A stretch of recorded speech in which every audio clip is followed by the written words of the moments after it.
नमस्कार दोस्तों, आज इस वीडियो के अंदर एक बहुत इंपॉर्टेंट जानकारी सभी वकीलों के लिए मैं बताने वाला हूं। अभी यहाँ पे सुप्रीम कोर्ट ऑफ इंडिया के सामने एक वकील साहब के द्वारा रिट पिटीशन फाइल करी गई है अंडर आर्टिकल नंबर 32 के अंदर। यहाँ पे ये बात बताते हुए कि इलाहाबाद हाई कोर्ट के द्वारा यहाँ पे ऑर्डर किया जाना चाहिए कि जितने भी हमारे यूपी के अंदर डिस्ट्रिक्ट कोर्ट्स है जहां पे वकील लोग अपना प्रैक्टिस करते हैं और गर्मी का भी अपना मौसम है, तो इससे एक यहाँ पे फायदा वकीलों को भी और जो लिटिगेंट्स हैं, जो पार्टीज हैं, उनको भी एक फायदा पहुंचाना चाहिए कि जब हम इतने बात करते हैं अपना वर्चुअल हियरिंग के लिए और अपना ई फाइलिंग के लिए, तो यहाँ पे हमारे डिस्ट्रिक्ट कोर्ट्स के अंदर तो कोई फैसिलिटी अवेलेबल है नहीं कि भाई हम जो है अपना अगर हमारे को केस फाइल करना होगा तो भाई हमारे को कोर्ट में जाके अपना केस फाइल करना पड़ेगा, साथ में अपना केस को अगर आर्ग्यू करना पड़ेगा, प्लीड करना पड़ेगा या कोई भी हमारे को कामकाज करना पड़ेगा तो हमारे को कोर्ट में ही आकर अपना प्लीडिंग अपनी देनी पड़ेगी। तो इससे एक बेहतर अपना फायदा पहुंचाना चाहिए जब हाई कोर्ट के अंदर, सुप्रीम कोर्ट के अंदर, वेरियस हाई कोर्ट्स के अंदर, अलग अलग स्टेट्स में, इनफैक्ट कुछ स्टेट्स में तो डिस्ट्रिक्ट कोर्ट के अंदर फैसिलिटी प्रोवाइड करा भी दी है वर्चुअल हियरिंग के लिए, ई फाइलिंग के लिए। तो हमारे यूपी के अंदर ये फैसिलिटी क्यों अवेलेबल नहीं है? तो इसीलिए यहां पर सुप्रीम कोर्ट ऑफ इंडिया में रिट पिटीशन फाइल करी गई है कि सुप्रीम कोर्ट साहब आप जो है प्लीज इलाहाबाद हाई कोर्ट को बोलिए कि वो ऑर्डर पास करें और सभी डिस्ट्रिक्ट कोर्ट के अंदर यहां पे फैसिलिटी प्रोवाइड कराई जाए। अब यहां पे जो है सुप्रीम कोर्ट ऑफ इंडिया ने इलाहाबाद हाई कोर्ट से पूछा है कि भाई आप हमारे को जवाब दीजिए कि कब तक आप अनेबल करोगे, मतलब कब से आप शुरुआत करोगे कि अपने यूपी के अंदर जितने भी वेस्टर्न यूपी के अंदर जितने भी हमारे डिस्ट्रिक्ट कोर्ट्स हैं वहां पे आप कब से फैसिलिटी वर्चुअल हियरिंग के लिए, ई फाइलिंग के लिए आप शुरू करोगे। पहली बात, अगर वर्चुअल हियरिंग आपको पहले तो अपना केस फाइल करना पड़ेगा, तो उसमें वकील को भी प्रेजेंट होना जरूरी होगा और पार्टी को भी प्रेजेंट होना जरूरी होगा। तो डिस्ट्रिक्ट कोर्ट के प्रेमाइसिस में ई सेवा केंद्र के नाम से अपना यहां पे फैसिलिटी अवेलेबल करवा रखी है, लेकिन वो अभी वर्किंग में नहीं है बहुत जगह पर। तो वहां पे जब वो वर्किंग में नहीं है तो ई फाइलिंग हो नहीं पाएगी, ई फाइलिंग हो नहीं पाएगी तो वर्चुअल कोर्ट के अंदर हियरिंग हो नहीं पाएगी। तो इससे बेहतर यही है कि यहाँ पे जो अपने केंद्र, ई सेवा केंद्र के अपने पूरे के बड़े बूथ्स बना रखे हैं तो उसको अपने इस्तेमाल में किए जाए। और इसीलिए सुप्रीम कोर्ट ऑफ इंडिया ने इलाहाबाद हाई कोर्ट से पूछ के अपनी मांग करी है कि इलाहाबाद हाई कोर्ट आप, और हालांकि यहाँ पे तो रजिस्ट्रार जनरल जो होते हैं उनसे इस चीज के बारे में मांग करी जाती है कि रजिस्ट्रार जनरल अब आप बताइए कब से आप यूपी कोर्ट के अंदर जो ई सेवा केंद्र की फैसिलिटीज है वो कब से आप अपना शुरू कर रहे हो, पहली बात। अब इसके अंदर दूसरी इंपॉर्टेंट बात यह है, पहले तो केस का नाम ही लिख दो, अभी जजमेंट की कॉपी आई नहीं है इसलिए केस का नाम यह है Mohammad Anas Chaudhary versus registrar general of high court judicature act Allahabad, writ petition number है 001429/2023। तो ये रिट पिटीशन फाइल करी गई है। अब एक इंपॉर्टेंट बात मैं आपको बताना चाहूंगा जिससे आप शॉक हो जाओगे। जैसे कि आप लोगों को, आपने अगर मेरी पहले एक वीडियो देखी होगी जहां पे मैंने क्या कहा था कि बॉम्बे हाई कोर्ट के अंदर अपना उन्होंने रूल्स बना रखे हैं कि अगर किसी भी एडवोकेट को अपना बॉम्बे के अंदर प्रैक्टिस करनी है तो वो अपना इंडिपेंडेंटली प्रैक्टिस जब भी कर सकता है, इंडिपेंडेंटली केस बॉम्बे के अंदर जब भी फाइल कर सकता है अगर उसके पास अपना बार काउंसिल ऑफ बॉम्बे के अंदर उसने अपने आप को एनरोल करवा लिया होगा। अगर कोई भारी दूसरी स्टेट बार काउंसिल का अगर कोई एडवोकेट होगा तो वो बॉम्बे में केस नहीं लड़ सकता है। अगर उसके पास कोई बॉम्बे के रजिस्टर्ड बार काउंसिल के अंदर अगर कोई वकील का साइन नहीं होगा, वकालतनामा नहीं लगाया जाएगा तभी। तो ये अपना रूल्स बना रखे हैं और मैंने आपको पहले भी बताया था हाई कोर्ट्स के पास ऐसी अथॉरिटी होती है ऐसे अपने रूल्स बनाने के लिए, और ये सदियों से बने हुए आ रहे हैं। तो यहां पे क्या हुआ कि एक और रूल यहां पे बनाया हुआ है, ये मैंने आपके सामने निकाल के रखा है। रूल नंबर पहले मैं बता भी दूंगा ये कहां पे लिखा हुआ है, कहां पे नहीं है, ठीक है। ये rules of 1952 Allahabad high court के रूल्स हैं। अगर मैं इसके अंदर बात करता हूं तो रूल नंबर 3 कैपिटल ए के अंदर अगर मैं पहला पॉइंट पढ़ता हूं तो यहां पे क्या लिखा हुआ है, द कोर्ट ग्रांट्स लीव। जब तक अगर आपको कोर्ट लीव ग्रांट नहीं करता है, यानी कि अगर कोर्ट आपको परमिशन दे देता है कि भाई आप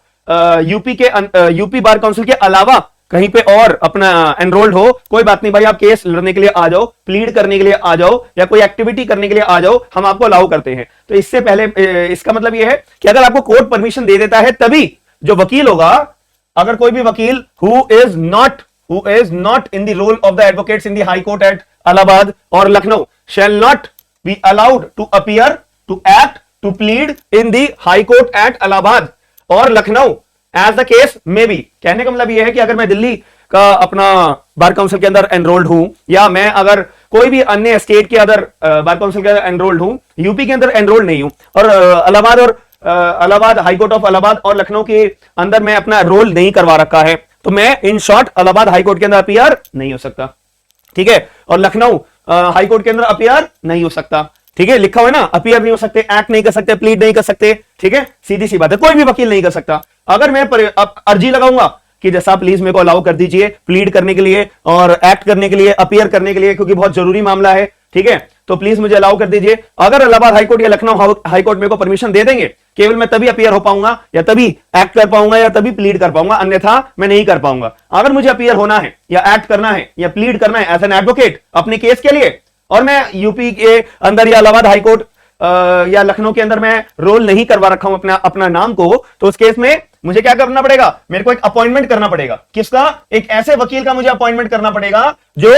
रोल में होगा इलाहाबाद केसेस के अंदर, एट इलाहाबाद और लखनऊ के अंदर। यानी कि इन शॉर्ट, जो इलाहाबाद हाईकोर्ट के अंदर प्रैक्टिस करता होगा वकील, जो लखनऊ हाईकोर्ट के अंदर प्रैक्टिस करता होगा, मुझे ऐसे अपॉइंट करना पड़ेगा कि भाई साहब आप मेरा नाम जोड़ लीजिए, और तब मैं अपना केस फाइल कर सकूंगा, तब मैं अपना प्लीड कर सकूंगा, एक्ट कर सकूंगा। लेकिन इंडिपेंडेंटली मैं नहीं कर सकता। यहां पे ये साफ अपना इलाहाबाद हाईकोर्ट के अंदर भी रूल्स बना के रखे हुए हैं। मैं रूल्स के आपको ये कॉपी दिखा भी देता हूं। ये टोटल 184 पेज की कॉपी है,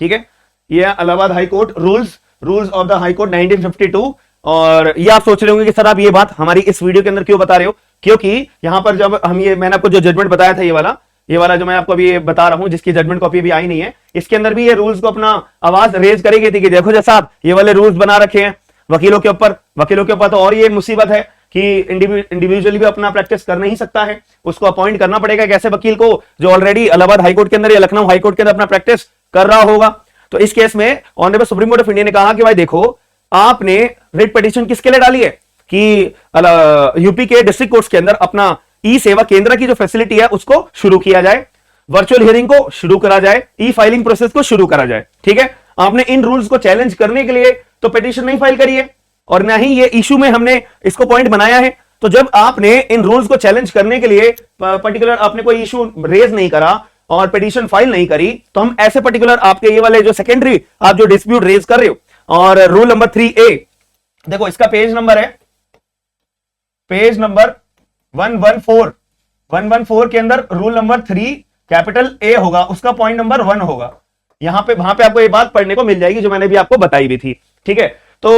वकील साहब आपने ये वाली पॉइंट तो रेज करा नहीं है डिस्प्यूट के लिए, तो हम इसीलिए इन रूल्स के तहत जो आप हमारे को चैलेंज करने के लिए बोल रहे हैं, हम उसको चैलेंज नहीं कर सकते हो। अगर आपको चैलेंज करना भी होगा तो आप अपना अनदर पिटीशन फाइल करिएगा वगैरह। और इतने सदियों से ये रूल चलते आ रहे हैं और इसका कंप्लायंस करना मैंडेटरी होता है, वरना जैसे बॉम्बे हाईकोर्ट ने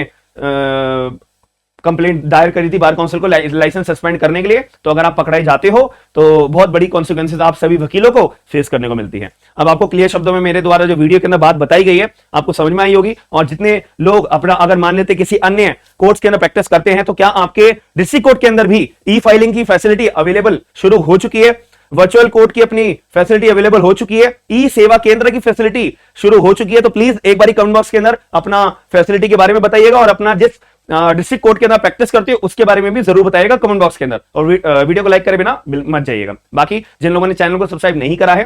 सब्सक्राइब कर लो। और जो लोग अपना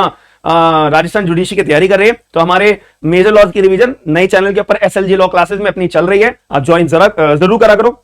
और अपनी हमारी एप्लीकेशन है स्मार्ट एंड लीगल गाइडेंस के नाम से, वहां पे हमारे माइनर लॉज के अपने बैचेस चल रहे हैं। तो जिन लोगों को लगता है कि मेरे को माइनर लॉ में वीकनेस है, तो आप बैच ज्वाइन कर लो। और जिनको लगता है कि मुझे मेजर लॉ की रिवीजन करनी है, वो लोग यूट्यूब पे अपना फ्री ऑफ कॉस्ट पूरी की पूरी आपकी CPC की रिवीजन अभी स्टार्ट करी गई है। तो पहली क्लास हमारी हो चुकी है, आज हमारी सेकंड क्लास होगी। बाकी वीडियो पसंद नहीं है तो लाइक जरूर करिएगा। मिलते हैं नेक्स्ट वीडियो में। थैंक यू, धन्यवाद।